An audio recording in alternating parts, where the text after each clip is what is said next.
మనోజ్, నువ్వు నా బిడ్డవి. లక్ష్మీ ప్రసన్న, విష్ణువర్ధన్ బాబు, మనోజ్ కుమార్. నిన్ను ఎలా పెంచానురా నేను? అందరికంటే నిన్నే గారాభంగా పెంచానురా. నీకే ఎక్కువ ఖర్చు పెట్టి చదివించాలని ప్రయత్నం చేశానురా. నువ్వు ఏది అడిగినా నేను నీకు ఇచ్చానురా. కానీ ఈ రోజున నువ్వు చేస్తున్న పని బిడ్డల గుండెల మీద తంతారంటారే, అలా తన్నేవరా. మనసు ఆవేదనతో కింగిపోతుందిరా. నేను మీ అమ్మ ఏడ్చుకుంటున్నావురా. జర్నలిజం ఉన్నది లేనిది, లేనిది ఉన్నట్టు రాస్తున్నారా. నువ్వు నన్ను కొట్టడం ఏంట్రా? నా బిడ్డ నన్ను తాకలా. ఇద్దరం ఘర్షణ పడ్డాం కొన్ని కారణాల వల్ల. ప్రతి ఫ్యామిలీలోనూ ఉంటాయిరా ఇవి. లేనివాడు ఎవరైనా ఉంటే ప్రపంచంలో ఒకరున్నారేమో, 1% ఉంటుందేమో. అటువంటి వాళ్ళ ఇంటికి వెళ్ళి కాళ్ళు గడిగి నిద్ర పూసుకోవచ్చు. భారత భాగవత రామాయణాలు చూశావు కదరా. ఏమిటిది? మీ అమ్మాయి ఎంత కుమిలిపోతుంది ఈ రోజున హాస్పిటల్ చేరింది. నీ వల్ల హాస్పిటల్ చేరుతాను. చూడు మనోజ్, నీకు అన్నీ ఇచ్చిన ఈ రోజున నువ్వు నా గుండెల మీద తనడమే కాకుండా అపకీర్తి తీసుకొచ్చావు. ఏదేదో రాశావు, ఏదేదో చెప్తున్నావు. కొంతమంది జర్నలిస్టులు ఉన్నది లేనిది, లేనిది ఉన్నట్టు రాసేవాళ్ళ తత్వం వాళ్ళకి. ఎందుకంటే టీఆర్పీ పెరగాలి. ఇది వాళ్ళ నైజం. మనం మార్చలేము. వాళ్ళందరి మీద మన కోర్టుకు వెళ్ళలేము. వాక్ స్వాతంత్రం అంటారు, ప్రజాస్వామ్యం అంటారు. ప్రజాస్వామ్యంలో కూడా కొన్ని హద్దులు ఉన్నాయి. ఇది నీకు తెలుసు అనుకున్నా. ఎంత మంచి నటుడివి నువ్వు. నీ భార్య మాటలు విని తాగుడికి అలవాటు పడిపోయావు.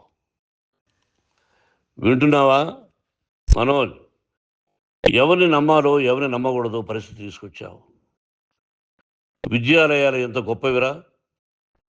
మనం 25% కులమతాలకు అతీతంగా ఫ్రీ ఎడ్యుకేషన్ ఇస్తున్నాంరా. క్యాస్ట్ అనేది తీసేసానురా 92లో ప్రాస్పెక్ట్స్లో.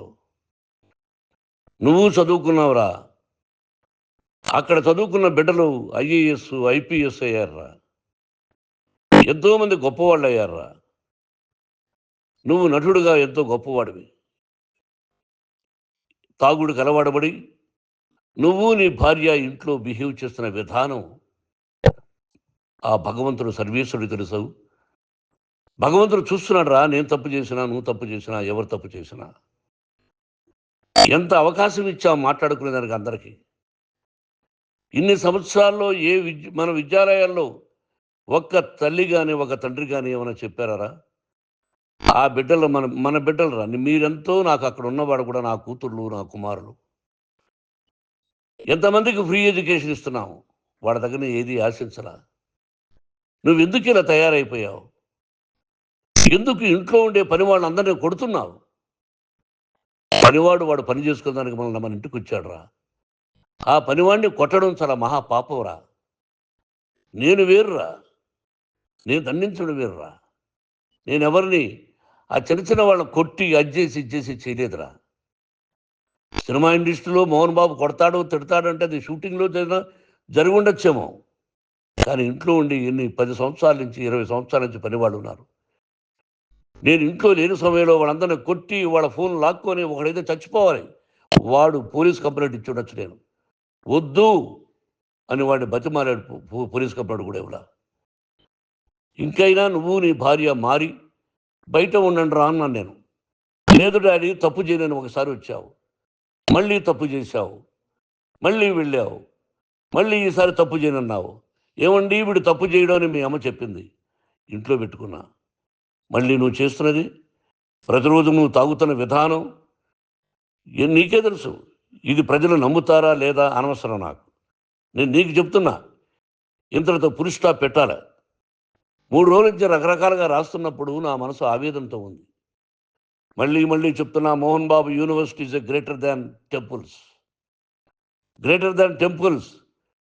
బిడ్డలను కాలేజీలో చేర్చుకునే ముందు చెప్తారు, అన్నయ్య ఎంత ఉంది యూనివర్సిటీ రూల్సు, ఇది మా పద్ధతి, మీకు ఇష్టమైతే చేర్చండి.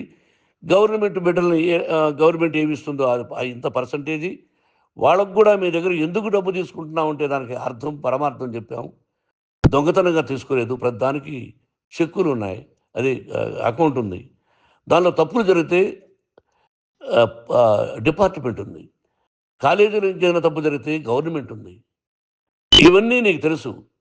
ఈ రోజున ప్రపంచంలోనే నెంబర్ 1గా చేయాలని మీ అన్న కష్టపడి ఇతర దేశాల్లో నెంబర్ 1 యూనివర్సిటీ టైఅప్ చేశాడు. ఈ రోజు నువ్వు చేసిన విధానం ఏమిటి? నువ్వే ఒకప్పుడు నాకు ఇవి ఏమొద్దు నేను యాక్టింగ్ అన్నావు. ఈ రోజున ఏం చేస్తున్నావు? విద్యాలయాల మీద పడ్డావు. తల్లిదండ్రులు చాలా గొప్పవాళ్ళరా. కొంతమందికి డబ్బు కట్టలేకపోవచ్చు, కట్టని వాళ్ళకు కొంత సహాయం చేసాం. అంతా సహాయం చేయలేము. బ్యాంకుల్లో డబ్బు కట్టాలి, లెక్చరర్స్కి డబ్బులు ఇవ్వాలి, యూనివర్సిటీ బ్రహ్మాండంగా నడపాలంటే మంచి లెక్చరర్స్ కావాలి. ఇవన్నీ తెలిసి చేస్తున్నావురా 32, 33 సంవత్సరాల నుంచి.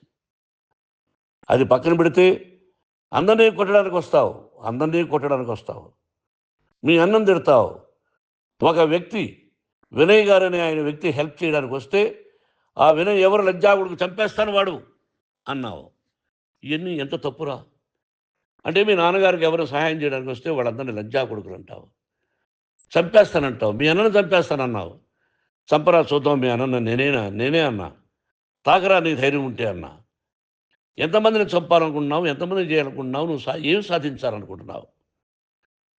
ఆలోచించుకో. ఈ ఇంట్లోకి అడుగు పెట్టడానికి నీకు అధికారం లేదు. ఇది నా కష్టార్జితం. మా నాన్నగారు 10 రూపాయలు 10 పైసలు కూడా ఇవ్వలేదురా. మంచి జన్మనిచ్చాడు మా నాన్నగారు. మద్రాసుకు వెళ్ళి వీధుల్లో అడుగు తిన్నానురా. ఒక పూట కూడా భోజనం లేకుండా అడుగు తిన్నానురా. న్యాయంగా మోహన్ బాబు తిడతాడు కొడతాడంటారు కానీ మోసగడనం లేదురా. నీట్ పార్లమెంటేరియన్గా బయట వచ్చానురా. నువ్వు నా పరువు ప్రఖ్యాతులు మంట కలిపావు. ఏమిటి నేను చేసిన అన్యాయం? నీకు జన్మనిచ్చాను, అదా నేను చేసిన పాపం. అందుకే ఇది నా ఇల్లు అన్నావు. నువ్వు నీ ఇల్లు కాదు. నీ కష్టార్జితంతో నువ్వు సంపాదించుకున్న ఇల్లు నీది. ఇది నా డబ్బు, నా కష్టార్జితం. నా కష్టార్జితంలో నేను పిలిస్తేనే మీరు ఇంట్లోకి రావాలి. అటువంటిది పోగొట్టుకున్నావు నువ్వు. ఆస్తులు అంటావా? ముగ్గురికి సమానంగా రాయాలా లేదా అది నా ఇష్టం. ఆస్తులు ఇస్తానా, లేకపోతే గంగపాలు చేస్తానా, లేకపోతే ఎవరికైనా దానధర్మాలు చేస్తానా, అది నాకు సంబంధించిందిరా. నా కష్టార్జితం రా. మీరు చేస్తున్న విధానం గుణగణాలు కావాలరా. మందు తాగచ్చురా. ఎంత తాగాలి? నేను కూడా 1 or 2 పెగ్స్ తీసుకుంటా. ఇది తప్పు కాదు, జనానికి తెలియాలి. నా డబ్బు ఇది. తాగి ఎవరిని కొట్లా. తాగి నేను తింటున్నా. అది ప్రజలకు అక్కర్లా. నేను తప్పు చేస్తేనే ప్రజలకు కావాలా. ఇవన్నీ ఉన్నాయిరా. ఇవన్నీ తెలుసుకో.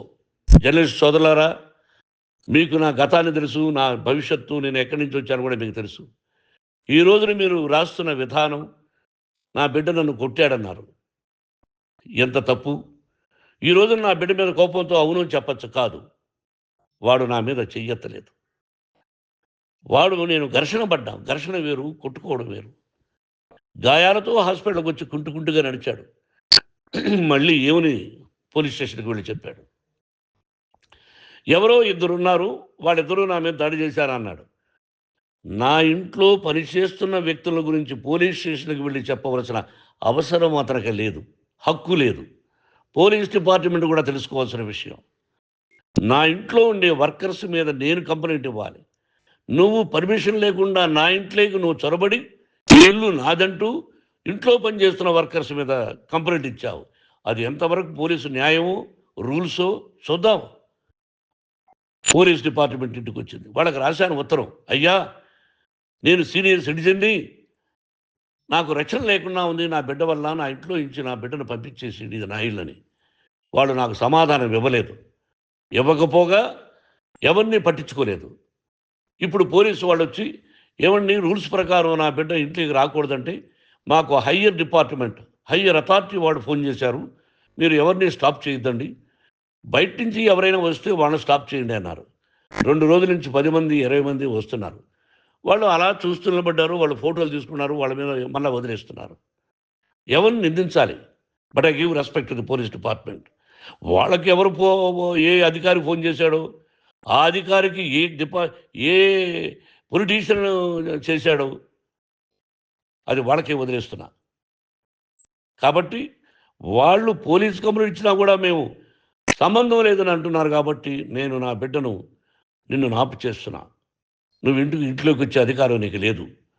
నువ్వు వచ్చి నీ బిడ్డను తీసుకెళ్ళు. సంతోషం. నువ్వు రాలేదు, నీ బిడ్డను జాగ్రత్తగానే చూసుకుంటావు. Take care your daughter, that's all. మీ అమ్మ హాస్పిటల్లో అడ్మిట్ అయింది.